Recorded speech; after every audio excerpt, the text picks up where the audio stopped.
Loading effect हमने last class में समझा था। उसके बाद लोडिंग इफेक्ट को आगे देखना है कि उसके कितने टाइप्स होते हैं। सो लोडिंग इफेक्ट होता क्या है, जब भी हम किसी भी सिस्टम में किसी भी क्वांटिटी जैसे वोल्टेज या करंट को मेजर कर रहे हैं, तो उसे मेजर करने के लिए जो इंस्ट्रूमेंट हम लगाते हैं उस सिस्टम में, उस इंस्ट्रूमेंट की वजह से जो एक्चुअल वैल्यू को हमें मेजर करना है वो वैल्यू थोड़ा सा अपने ओरिजिनल फॉर्म से डिस्टॉर्ट हो जाती है, और इस वजह से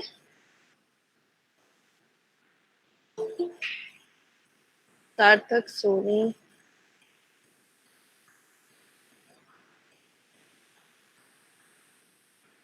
और इस वजह से जिस सिस्टम में हम पर्टिकुलर क्वांटिटी को मेजर कर रहे हैं वो क्वांटिटी एक्चुअली मेजर नहीं हो पाती है, और इसी वजह से ट्रू वैल्यू और मेजर्ड वैल्यू और एरर पिक्चर में आते हैं। तो ये जो इफेक्ट पिक्चर में आया इसको हम बोलते हैं लोडिंग इफेक्ट। लोडिंग इफेक्ट कुल मिलाकर के किस वजह से आ रहा है सिस्टम में, कोई भी बताइए। इंट्रोड्यूस क्यों होता है लोडिंग इफेक्ट?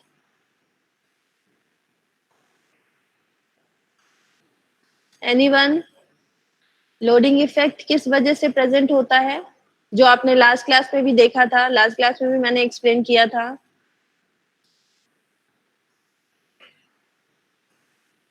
लोडिंग इफेक्ट क्यों प्रेजेंट होता है, प्लीज एनीवन? किसी को नहीं पता क्या? हेलो हेलो, लोडिंग इफेक्ट क्यों प्रेजेंट होता है?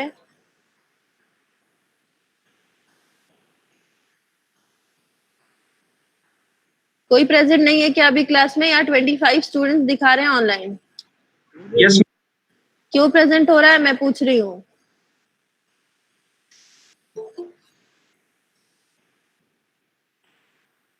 रेजिस्टेंस लगाया नहीं बेटा, अभी हमने इतना डिटेल में नहीं पढ़ा है। आप लास्ट क्लास की लास्ट स्लाइड भी देखेंगे, लास्ट पीपीटी की, तो भी आपको समझ में आ जाएगा, आप देख करके भी बता सकते हैं।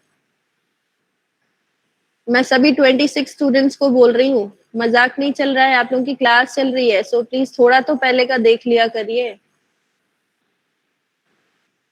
लोडिंग इफेक्ट जब भी हम लोग कोई भी मेजरिंग इंस्ट्रूमेंट लगाते हैं उस इंस्ट्रूमेंट के अपने ही एलिमेंट्स की वजह से होता है। तो कुल मिलाकर के जो बेसिक सिंपल सा आंसर होगा कि जो हम मेजरिंग इंस्ट्रूमेंट है उसी की वजह से लोडिंग इफेक्ट प्रेजेंट होता है। जिसमें हम लगा रहे हैं वो तो है ही, पर उसके अलावा जो इंस्ट्रूमेंट हम लगा रहे हैं फॉर मेजरमेंट पर्पस, उस इंस्ट्रूमेंट की वजह से ये लोडिंग इफेक्ट पिक्चर में आता है। क्लियर है? सभी को क्लियर है, यस और नो? Yes ma'am.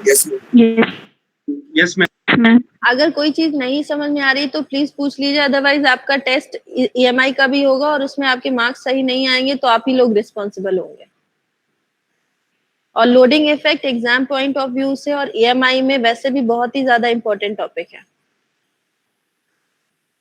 ठीक है, so next we are going to study about the types of loading effect. आज ज्यादा नहीं पढ़ना है अपने को, क्योंकि लास्ट सैटरडे की क्लास हमने नहीं ली थी, ये सैटरडे की क्लास का पार्ट है जो आज हम लोग कर रहे हैं। और उसके बाद नेक्स्ट जो आज हम लोग करेंगे वो है डायनेमिक कैरेक्टरिस्टिक्स और लोडिंग इफेक्ट के दो पार्ट्स हैं, जो उसमें से कि एक पार्ट आज हम लोग कवर करेंगे और जो नेक्स्ट पार्ट है वो कल की क्लास में कवर करेंगे। अभी किसका आया है भाई ज्वाइन करने के लिए, कौन है? नरेंद्र कुमार द्विवेदी। बस अब इसके बाद अब कोई भी आएगा ज्वाइन करने के लिए, so I will not join please. 10 minute का टाइम आप लोग को दिया जाता है, 1 बज चुके हैं, 12:30 से ज्वाइन हो रहा है आप लोगों की class. Next is loading effect. दो टाइप के होते हैं। फर्स्ट टाइप आज हम लोग देखने वाले हैं, which is loading effect due to shunt connected instruments. Shunt connection आप सभी लोग फैमिलियर हैं। दो टाइप के कनेक्शन होते हैं इन इलेक्ट्रिकल सर्किट्स और इलेक्ट्रॉनिक सर्किट्स, शंट और सीरीज। शंट को दूसरे फॉर्म में हम पैरेलल भी बोलते हैं। पता है आप सभी को? प्लीज एनीवन यस और नो में आप रिप्लाई कर सकते हैं कि हाँ हमने पढ़ा है, शंट कनेक्शन पढ़ा है। Yes ma'am. शंट कनेक्शन जब पैरेलल में लगाते हैं हम, सीरीज कनेक्शन जब हम सीरीज में दो एलिमेंट्स को कनेक्ट करते हैं। तो ये जो पहला लोडिंग इफेक्ट है, जब हम अपने मेजरिंग इंस्ट्रूमेंट को, जैसे कि हमारा वोल्ट मीटर या एमीटर है, उसको पर्टिकुलर सर्किट में या सिस्टम में पैरेलल में कनेक्ट करेंगे तो वो इस वजह से प्रेजेंट होगा। अब पैरेलल में कनेक्ट होने के लिए यहाँ पे एक सर्किट आप सभी को दिख रहा है, यस और नो, सर्किट दिख रहा है? Yes ma'am. Yes, ma'am. इस सर्किट में आपको थेवेनिन्स वोल्टेज दिख रहा है। थेवेनिन्स से फेमिलियर है आप लोग? थेवेनिन्स वोल्टेज रेजिस्टेंस फेमिलियर है? Yes, ma'am. जो थेवेनिन्स वोल्टेज है वो यहाँ पे क्यों लिखा हुआ है मैं आपको बता दूं, क्योंकि कोई भी कॉम्प्लिकेटेड सर्किट अगर इलेक्ट्रॉनिक्स या इलेक्ट्रिकल की फील्ड में आपको मिल रहा है और वो लीनियर है, बायलैटरल है नेचर में, तो उसे हम कन्वर्ट कर सकते हैं एक सिंगल सोर्स और एक सिंगल रेजिस्टेंस के फॉर्म में, जो कि आपस में सीरीज में कनेक्टेड होंगे। और ये गिवन था किसके द्वारा? बाय थेवेनिन्स, जिसको आप लोगों ने लास्ट सेमेस्टर में अगर पढ़ा होगा, नेटवर्क तो अभी पढ़ रहे हो आप लोग, इसके पहले भी शायद फर्स्ट टाइम या सेकंड टाइम में पढ़ा है Thevenin's? Ma'am B triple E में। बी ट्रिपल ई में पढ़ा होगा, यस। तो उस कॉम्प्लिकेटेड सर्किट को हमें अगर सिंप्लीफाई करना है तो हम उसे एक सिंगल वोल्टेज सोर्स, जो कि यहाँ ई नॉट दिख रहा है, और सिंगल रेजिस्टेंस जो कि इसी वोल्टेज सोर्स का इनपुट रेजिस्टेंस होगा, उससे कन्वर्ट कर सकते हैं। इसीलिए यहाँ पे आपको एक सिंप्लीफाइड फॉर्म में सर्किट दिख रहा है, जहाँ पे कि एक सिंपल ई नॉट सोर्स लगा हुआ है। अब मैं ये डिस्कस नहीं करूंगी कि ये एनालॉग है या डिजिटल, ये आपको सिर्फ ये मान के चलना है ये एसी है या डीसी है, इसमें नहीं जाना है अभी, इसे हम लोग आगे देखेंगे। बस सिंपल आपका सोर्स है, आप एसी मान लो या डीसी मान लो, वोल्टेज सोर्स है, वोल्टेज सोर्स के साथ सीरीज में लगा हुआ है एक इम्पिडेंस। अब यहाँ पे आउटपुट इम्पिडेंस इसका नाम लिखा हुआ है। क्यों लिखा हुआ है? क्योंकि ये जो वोल्टेज सोर्स है, इस वोल्टेज सोर्स का ही इंटरनल रेजिस्टेंस कह लो या इसी का आउटपुट इम्पिडेंस है, जिसको हमने Z0 से रिप्रेजेंट किया है। उसके बाद आ जाता है ये ZL।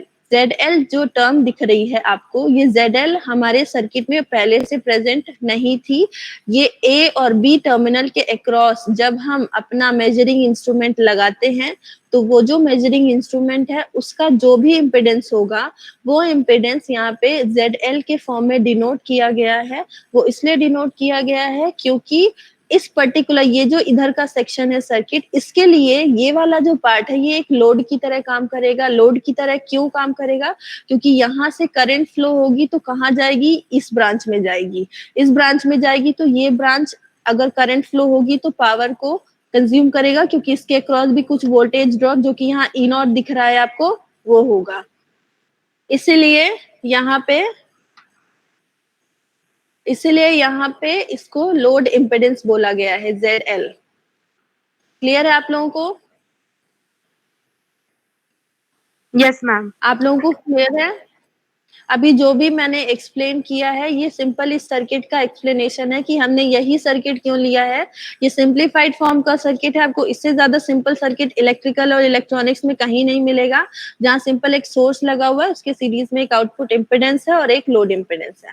अब यहाँ पे लोडिंग इफेक्ट किस तरीके से प्रेजेंट हो रहा है, इसे हमें देखना है।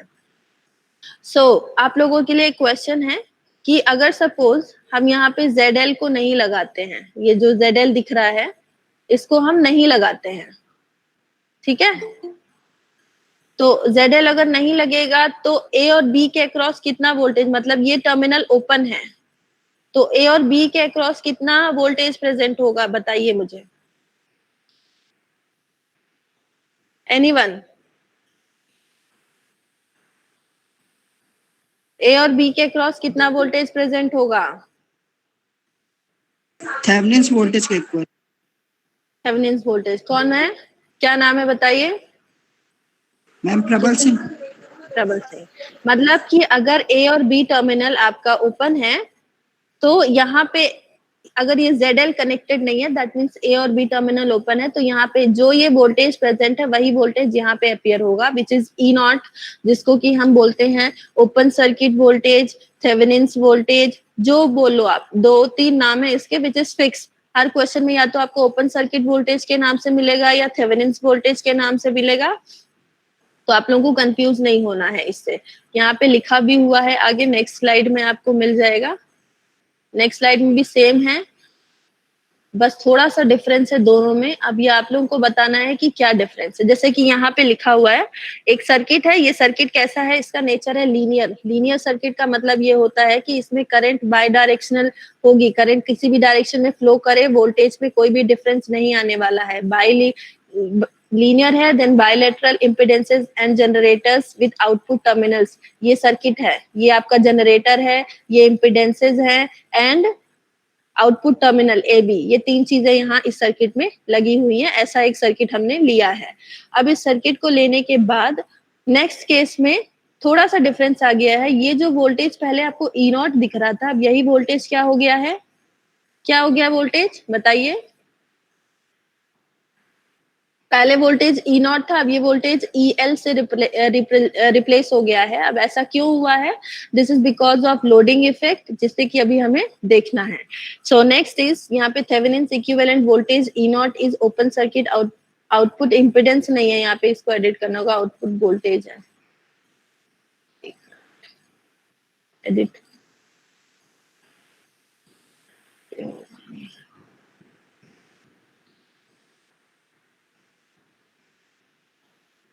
इसको एडिट करके मैं आप लोगों को भेजूंगी, ठीक है। यहाँ पे ओपन सर्किट या ओपन टर्मिनल आउटपुट वोल्टेज है, इम्पिडेंस नहीं है, ठीक है। नेक्स्ट इज अभी जो मैंने आपको बताया है वही लिखा हुआ है कि अगर आइडियली यहाँ पे आउटपुट में जो वोल्टेज आना चाहिए वो ई नॉट होगा, वो कब प्रेजेंट होगा, जब यहाँ पे ZL कनेक्ट नहीं है। लेकिन अगर हमने यहाँ पे एक ZL कनेक्ट कर दिया, ये ZL से आपका मतलब है जो भी इंस्ट्रूमेंट हम लगा रहे हैं, जैसे कि हमारा वोल्ट मीटर हो गया या एमीटर।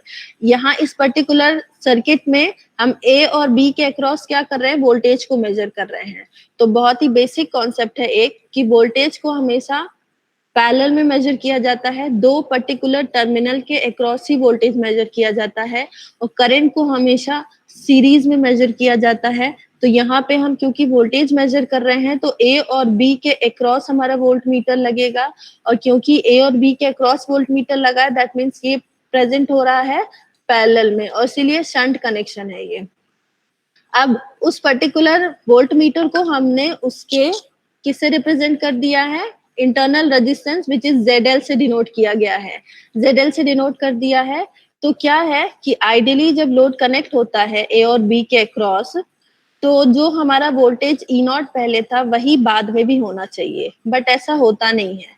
इसके कनेक्ट होने के बाद जो कि पहले पाथ इनकम्प्लीट था करंट के लिए, अब कंप्लीट हो गया है। तो जो करंट ई नॉट से निकल करके पहले कहीं भी नहीं जा रही थी, सिंपली Z नॉट तक, क्योंकि ओपन सर्किट था, बट अब एक क्लोज सर्किट फॉर्म हो चुका है। तो यहाँ ई नॉट से करंट फ्लो हो करके IL करंट अगर निकलेगी तो IL इंटू Z नॉट जाएगी और IL इंटू ZL जाएगी।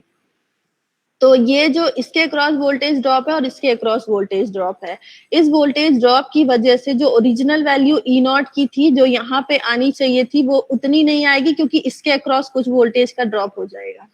समझ आ रहा है आप लोगों को? हेलो, क्या बताया मैंने अभी अभी, कि जो एक्चुअल वोल्टेज ई नॉट आपका प्रेजेंट हो रहा है यहाँ पे, वो E naught as it is A और B के अक्रॉस नहीं है, ZL तक नहीं पहुंचेगी। यस ZL तक नहीं पहुंचेगी। क्यों? क्योंकि इसके अक्रॉस ड्रॉप हो जाएगा, बिकॉज जो करंट यहाँ पहले फ्लो नहीं हो रही थी वो अब फ्लो होने लगी है, ठीक है। तो यहाँ पे यही लिखा हुआ है कि IL करंट फ्लो होगी, जिसकी वजह से IL Z नॉट ड्रॉप होगा आउटपुट इम्पिडेंस के अक्रॉस, और इस इम्पिडेंस के अक्रॉस ड्रॉप होने की वजह से सोर्स के अक्रॉस जो वोल्टेज है वो EL हो जाएगा। तो नेक्स्ट देखते हैं हम लोग, इसको इक्वेशन के फॉर्म में लिखा गया है। तो अगर हमें EL कैलकुलेट करनी है तो हम KVL लगाएंगे, simplest form KVL and KCL। KVL पढ़ा है आप लोगों ने? KVL पढ़ा है? Yes ma'am. Yes ma'am. KVL में क्या होता है? KVL क्या कहता है, किरचॉफ्स वोल्टेज लॉ, कि किसी भी क्लोज्ड लूप में वोल्टेज की जो इक्वेशन है, ओवरऑल वोल्टेज हमेशा इक्वल होता है, सम एंड नेगेटिव, जो सारी चीजें मिला करके वोल्टेज जो होगा वो ऑलवेज कांस्टेंट होगा, मतलब कि उसकी वैल्यू फिक्स रहने वाली है। तो यहाँ पे अगर एक क्लोज लूप फॉर्म हो रहा है, तो अगर यहाँ ई नॉट लगा है तो इन दोनों के क्रॉस जितना भी ड्रॉप होगा वो ई नॉट के ही इक्वल होगा। Sum of all the voltages in a closed loop will always be 0. तो ई नॉट से लेकर के अगर हम एक इक्वेशन बनाना स्टार्ट करेंगे केवीएल की, तो हमें क्या इक्वेशन मिलेगी? ई नॉट माइनस, यहाँ इस ओवरऑल इक्वेशन इस फॉर्म में लिखी हुई है, अदरवाइज इक्वेशन को अगर लिखेंगे तो कैसे लिखेंगे? यहाँ से स्टार्ट करें, minus E naught plus I L into Z naught plus I L into Z L. ये इक्वेशन समझ रहे हैं? यहाँ से करंट का फ्लो अगर स्टार्ट होगा तो यहाँ से माइनस प्लस, तो minus E naught plus I L into Z naught plus I L into Z L is equals to 0. Sum of all the voltages in a closed loop will always be 0. तो यहाँ पे सारे voltages का drop हमने ले लिया, ये voltage हो गया, इसके क्रॉस वोल्टेज हो गया, इसके क्रॉस का वोल्टेज हो गया, जो हमेशा 0 रहेगा। तो उससे क्या इक्वेशन निकल के आई पिक्चर में कि EL इसको हमने नाम दिया हुआ है, इसलिए यहाँ पे EL लिखा है। E naught is equals to हो जाएगा IL Z naught plus IL ZL, जिसको कि अरेंज करके इस फॉर्म में लिख दिया गया है। सिंपल केवीएल की इक्वेशन है जिसको डायरेक्ट इस फॉर्म में लिखा गया है, और इस IL इंटू ZL को हमने नाम दे दिया है EL। EL क्या होगा? इसके अक्रॉस जो वोल्टेज का ड्रॉप है, which is IL into ZL। इसको हमने क्या बोला? Load voltage. लोड वोल्टेज जो कि लोड इम्पिडेंस के अक्रॉस है। क्लियर है? यस और नो? Yes, ma'am. ये क्वेश्चन समझ आई आप लोगों को कि ये क्वेश्चन कैसे लिखा? सिंपल हमने केवीएल लगाया है और उस केवीएल में ही आखिरी में IL इंटू ZL को हमने नाम दे दिया EL। ओके? अब यहाँ पे, अब उसके बाद यहाँ पे ये जो इक्वेशन आपको दिख रही है ये एक बेसिक कॉन्सेप्ट है नेटवर्क एनालिसिस, ये आप लोगों ने BEEE में भी पढ़ा होगा। वोल्टेज डिवाइडर रूल पढ़ा है? वोल्टेज डिवाइडर रूल पढ़ा है आप लोगों ने? Anyone? Yes, ma'am. Voltage divider rule में क्या है कि जो वोल्टेज आपका यहाँ पे प्रेजेंट है उस वोल्टेज को हमें डिवाइड करना है इन दोनों के क्रॉस। तो क्या होगा equation? E naught into ZL divided bye Z naught plus ZL। तो यहीं पे वो इक्वेशन लिखिए, या E नॉट है, ये सिर्फ E नहीं है, E नॉट है जो आपका ओपन सर्किट वोल्टेज है। E naught into ZL divided by ZL plus Z naught. E naught into ZL divided by 1 plus Z naught by ZL। Clear है? और इस तरीके से आपको EL मिल जाता है in terms of E not, ZL and Z not. Ma'am ZL ऊपर से भी कैंसिल होगा? हाँ हाँ, ऊपर से भी कैंसिल होगा, कैंसिल होगा। ये एडिट करना है, ये सारी चीजें एडिट होगी। ZL हट करके यहाँ पे Z नॉट बाय ZL होगा, यहाँ कुछ नहीं होगा। ठीक है? क्लियर है आप लोगों को? Yes ma'am. इस तरीके Yes, ma'am. से Yes, हम ma'am. लोड वोल्टेज निकाल सकते हैं in terms of open circuit voltage given and output impedance and load impedance. अब इससे एक बहुत ही जरूरी कॉन्सेप्ट निकल करके आता है सामने कि एक्चुअली में हम चाहते क्या हैं कि ये EL और E नॉट एक होना चाहिए। मतलब EL और E नॉट में जो डिफरेंस है वो नहीं होना चाहिए। अब वो डिफरेंस ना हो तो अब बताइए इस इक्वेशन में क्या चेंज करना चाहिए, हमें क्या होना चाहिए? ये जो इक्वेशन दिख रही है, जो एक्चुअली में ये ना हो करके EL ही होना चाहिए, तो उसके लिए हम किस चीज को चेंज कर सकते हैं? Z नॉट अपॉन ZL 0 होना चाहिए। Okay, Z not upon ZL 0 होना चाहिए। तो उसके लिए अब Z नॉट और ZL को क्या होना चाहिए? Z नॉट इसका 0 रेशियो कम होना चाहिए। यस, नहीं रेशियो कम नहीं हो, या तो हम सिर्फ एक क्वांटिटी को, दोनों को क्यों चेंज करें, सिर्फ एक को चेंज करें। Z नॉट को 0 कर दें। Z not 0, very good. और दूसरा option ZL infinite. Yes, ZL infinity हो जाए, ये भी बहुत अच्छा है। ये दोनों करना चाहिए, बट Z नॉट को 0 करने का मतलब क्या होगा कि ये जो आपका सोर्स है, इस सोर्स का जो आउटपुट इम्पिडेंस है वो क्या होना चाहिए? 0। अब इससे एक बहुत जरूरी कॉन्सेप्ट निकल के आता है कि आप लोगों ने पढ़ा होगा BEEE में कि internal resistance of ideal voltage source क्या होता है, बताइए मुझे। Internal resistance of ideal voltage source 0। 0। Yes, बिल्कुल सही। जीरो होता है, बिल्कुल सही, आपने पढ़ा होगा। प्लस माइनस वी सिर्फ एक वोल्टेज सोर्स, सिंपली उसका कोई इंटरनल रेजिस्टेंस नहीं होता है, बट वो आइडियल होता है। इन केस ऑफ प्रैक्टिकल क्या होता है? In case of practical small R. Very small, very small, मतलब ओम्स में, कुछ ओम्स में होता है, जिसको हम जनरली नेग्लेक्ट कर देते हैं जब क्वेश्चन सॉल्व करते हैं। तो वहीं अगर करंट सोर्स होता तो आइडियल करंट सोर्स का internal resistance ideally Infinite. Infinite yes, होता। इन्फिनिटी होता है, यस। और प्रैक्टिकली बहुत ज्यादा होता है, और इसी वजह से वो हम पैरेलल में कनेक्ट करते हैं, अगर आप लोगों को ध्यान हो। नॉर्टन्स, थेवेनिन्स का इक्विवेलेंट क्या होता है? Norton. Dual form of Thevenin is Norton, जिसमें आई और पैरेलल में, जो कि यहाँ सीरीज में है, वहीं पैरेलल में जेड नॉट कनेक्ट हो जाता है। तो यहाँ से एक वही चीज, वही कॉन्सेप्ट फिर से पिक्चर में आ जाता है कि अभी आपने क्या बोला कि अगर हमें ईएल को ई नॉट के बराबर चाहिए तो हम जेड नॉट को जीरो रखें। जेड नॉट को जीरो रखें मतलब हमारा वही कॉन्सेप्ट पिक्चर में आया कि अगर ये आइडियल होगा तो उसका इंटरनल रेजिस्टेंस जीरो होगा, और इसको आइडियल रखना मतलब ई नॉट हमारा वही यहाँ पे भी प्रेजेंट होगा, तो उसके लिए हम उसके इंटरनल रेजिस्टेंस को जितना कम से कम हो सके तो रखे, उतना कम। और दूसरे शब्दों में अगर जीरो नहीं रख सकते हैं तो हम उसकी वैल्यू को मिनिमाइज करके रखें। और दूसरी चीज क्या है, अगर हम इसको कंट्रोल नहीं कर सकते तो इसको कंट्रोल करें कि ZL हमारा इनफाइनाइट होना चाहिए या बहुत ज्यादा होना चाहिए, मतलब जो इंस्ट्रूमेंट हम यूज कर रहे हैं फॉर मेजरिंग पर्पस, उस इंस्ट्रूमेंट का इंटरनल रेजिस्टेंस बहुत ज्यादा होना चाहिए। आइडियली तो इनफाइनाइट होना चाहिए, बट प्रैक्टिकल केस में कोई भी आइडियल चीज नहीं हो पाती है, हमें पता है। तो प्रैक्टिकली किसी भी इंस्ट्रूमेंट को अगर हम मेजर करने के पर्पज से यूज कर रहे हैं तो उसका इंटरनल रेजिस्टेंस बहुत ज्यादा होना चाहिए। और अगर इंटरनल रेजिस्टेंस बहुत ज्यादा होगा, इसका कॉन्सेप्ट दूसरा देख लीजिए आप लोग, अगर बहुत ज्यादा है जेड की वैल्यू, तो इसके अक्रॉस करंट कितनी फ्लो होगी बताइए? अगर आर ज्यादा है तो V is equals to I into R के कॉन्सेप्ट से आई क्या होगा? अगर आर ज्यादा है तो V इज इक्वल्स टू आई कम होगा, मतलब आर की वैल्यू अगर बहुत ज्यादा है तो आई की वैल्यू बहुत ही कम होगी, और जो आई यहाँ फ्लो होगा वही आई यहाँ भी फ्लो होगा। श्योर है? यस कोई अलग करंट तो जाएगी नहीं। तो अगर इससे आई कम अमाउंट का फ्लो हो रहा है तो वही कम अमाउंट करंट इससे भी जाएगी, तो स्मॉल अमाउंट ऑफ करंट अगर इससे फ्लो हो रहा है तो इसके क्रॉस ड्रॉप भी कम होगा, और अगर कम ड्रॉप हो रहा है दैट मीन्स ये वोल्टेज ज्यादा से ज्यादा यहाँ पे प्रेजेंट हो रहा है। क्लियर है? Yes, ma'am.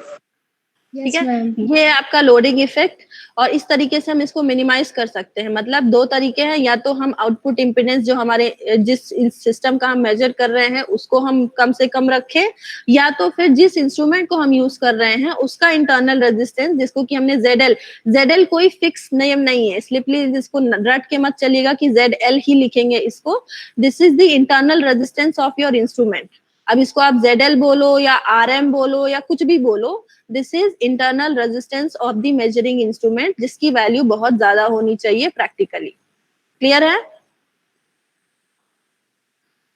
तो इस पे बेस्ड नेक्स्ट एक क्वेश्चन देखते हैं हम लोग। क्वेश्चन प्लीज सभी लोग रीड करिए, मैं भी रीड कर दे रही हूँ। कि एक मल्टीमीटर है जिसकी सेंसिटिविटी गिवन है, इसको हमने मेजरमेंट पर्पज से यूज किया है। क्या मेजर करने के लिए? वोल्टेज मेजर करना है एक सर्किट के अक्रॉस जिसका आउटपुट रेजिस्टेंस है 10 किलो ओम। अब और साथ ही साथ ओपन सर्किट वोल्टेज भी गिवन है 6 वोल्ट। तो आपको क्या फाइंड करना है? Find the reading of multimeter when it is set to its 10 volt scale. मतलब इसने अपनी वैल्यू को सेट कर लिया है 10 वोल्ट पे, अब आप अपनी रीडिंग को बताइए। तो साथ ही साथ इसके बाद आपको परसेंटेज एरर भी फाइंड करनी है। क्वेश्चन को पढ़िए अच्छे से और समझिए, उसके बाद इसका सोल्यूशन देखिएगा प्लीज।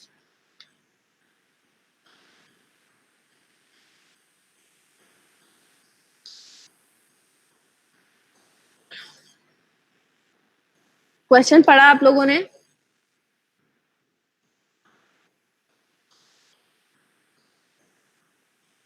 क्वेश्चन पढ़ा या नहीं?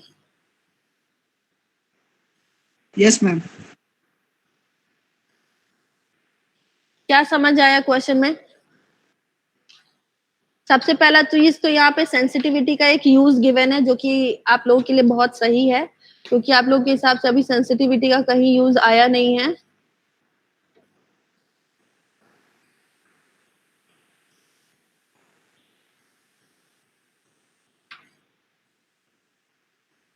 सबसे पहले सेंसिटिविटी हमने क्या पढ़ी है? It is the ratio of output to the input. तो यहाँ पे आउटपुट इनपुट से आपको नहीं लेना है कि यहाँ पे इनपुट हमारा क्या होगा, आउटपुट क्या होगा। आपको सिंपली उस इंस्ट्रूमेंट की सेंसिटिविटी से यह समझना है कि उसकी यूनिट क्या गिवन है, which is ohm divided by volts. तो यहाँ से हम क्या क्वांटिटी निकाल सकते हैं? क्वेश्चन में अगर डेटा गिवन है तो डेफिनेटली उस डेटा से हम कोई ना कोई पर्टिकुलर वैल्यू को कैलकुलेट कर सकते हैं, इसलिए वो डेटा गिवन है। तो सबसे पहले सेंसिटिविटी दी हुई है। उसके बाद क्या चीज है जो इस पूरे क्वेश्चन में आप लोगों को नहीं समझ में आई है? प्लीज मुझे बताइए। यस, पूरा समझ में आ गया है। सोल्यूशन देखने के बाद नहीं, बिना सोल्यूशन देखे। अभी तो आप लोग सोल्यूशन देख रहे हैं स्क्रीन पे, बट बिना सोल्यूशन देखे आपको इस क्वेश्चन में क्या चीज नहीं समझ में आई है? प्लीज एनीवन बताइए, या तो फिर मैं ये मान के चलूं कि आपको सब समझ में आ गया और मैं और ज्यादा हायर लेवल के क्वेश्चन आपको देना स्टार्ट करूं। तब समझ में आ गया? फिर याद रखिएगा, आपको क्विज में और ज्यादा हाई लेवल के क्वेश्चन दिए जाएंगे तो मुझसे मत बोलिएगा कि मैम आपने बहुत टफ क्वेश्चन दिया था, मुझसे नहीं बना। बिकॉज अपने लेवल को आप जान सकते हैं, मैं आपके लेवल को सामने से तो क्या ऑनलाइन तो बिल्कुल ही नहीं जान सकती हूँ। प्लीज बताइए, ये क्वेश्चन समझ आ गया आप लोगों को कि मैं नहीं प्रेजेंट थी? ये क्वेश्चन समझ आया आप लोगों को? दिख रहा है स्क्रीन पे क्वेश्चन? क्वेश्चन दिख रहा है आप लोगों को? समझ आया? यहाँ पे हमने सेंसिटिविटी, इस क्वेश्चन में गिवन है सेंसिटिविटी जिसकी यूनिट है ओम पर वोल्ट। ये उस इंस्ट्रूमेंट की सेंसिटिविटी है जिससे हम वोल्टेज को मेजर करेंगे, which is multimeter in this case. तो यहाँ पे हम इस सेंसिटिविटी की मदद से हमें क्या क्या क्वांटिटीज पहले चाहिए होगी फॉर सोल्यूशन, ये देखना है हमें। एक तो आउटपुट इम्पिडेंस गिवन है इस क्वेश्चन में 10 किलो ओम, दूसरा आउटपुट वोल्टेज भी गिवन है, ओपन सर्किट वोल्टेज गिवन है 6 वोल्ट। अब नेक्स्ट जो हमें निकालना है वो है इंटरनल रेजिस्टेंस या तो फिर लोड इम्पिडेंस उस इंस्ट्रूमेंट का जिससे हम मेजर कर रहे हैं, जैसे कि इस मल्टीमीटर का, जो कि नहीं गिवन है। तो उसे कैलकुलेट करने के लिए हम सेंसिटिविटी की मदद लेंगे। सेंसिटिविटी गिवन है 2000 ओम पर वोल्ट। इस ओम पर वोल्ट में अगर हम वोल्ट को मल्टीप्लाई करते हैं तो हमें सिंपली ओम मिलता है, which is the internal resistance of that multimeter, जिसको कि हम वोल्टेज मेजरमेंट के पर्पज से यूज कर रहे हैं। तो इसलिए यहाँ पे हमने क्या किया है, सेंसिटिविटी को वोल्टेज की स्केल जो कि गिवन है कि हमारा मल्टीमीटर सेट है एट 10 वोल्ट स्केल, तो उस रेंज से मल्टीप्लाई करेंगे तो हमें internal resistance of the instrument मिलेगा और उसकी मदद से हम निकाल सकते हैं लोड वोल्टेज, मतलब कि जो वोल्टेज मेजर करेगा वो इंस्ट्रूमेंट, ईएल होगा वो, and EL will be equals to 6 into 20 जो कि आपको स्क्रीन पे दिख रहा है। और उसके बाद वही ये आपका मेजर्ड वोल्टेज है and this is the true voltage. तो परसेंटेज एरर क्या हो जाएगी, measured minus true value by true value. Clear है? क्लियर है आप लोगों को ये? यस और नो? Yes ma'am. क्लियर है? तो नेक्स्ट क्वेश्चन आप लोग देख लीजिए, आज आप लोग को क्लासरूम में मिल जाएगा, इसे सॉल्व करके कल की क्लास में दिखाना है। ठीक है? अब दिखाना कैसे है ये आप लोग को इंडिविजुअल अपना एक सॉल्व करना है और उसका स्क्रीनशॉट मुझे भेजना है। और फिर जब ऑनलाइन टेस्ट होगा तो सिमिलर क्वेश्चन आपसे पूछे जाएंगे ताकि आपने जो भी कॉपी पेस्ट किया होगा वो समझ में आ जाएगा during the online test.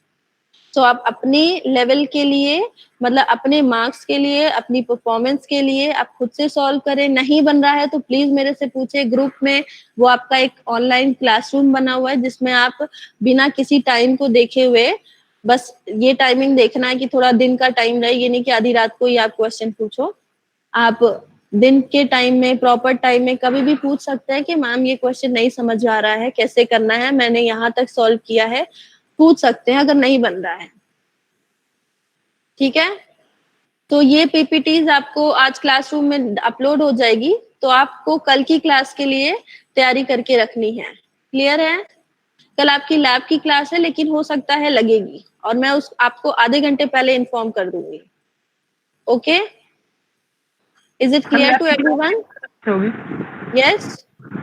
Lab की क्लास कितने बजे से होगी मैम? क्योंकि 2 से हम लोग की वर्कशॉप है। आवाज नहीं क्लियर आ रही आपकी बेटा। मैम कह रहे लैब की क्लास कितने बजे से होगी? क्योंकि 2 बजे से हम लोग की वर्कशॉप है।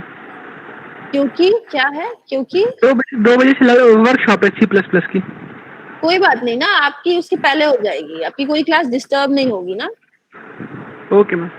ठीक है, आप टेंशन मत लीजिए। अभी जो आपको पढ़ाया जा रहा है उसका टेंशन जरूर लीजिए कि आपको ये पढ़ना है। ठीक है,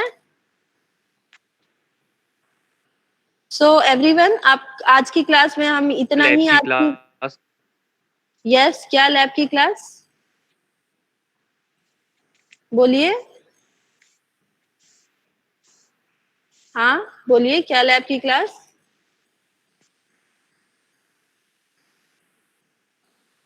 लैब की क्लास कौन बोल रहे हैं भाई, बताइए। एनीवन? लैब की क्लास क्या?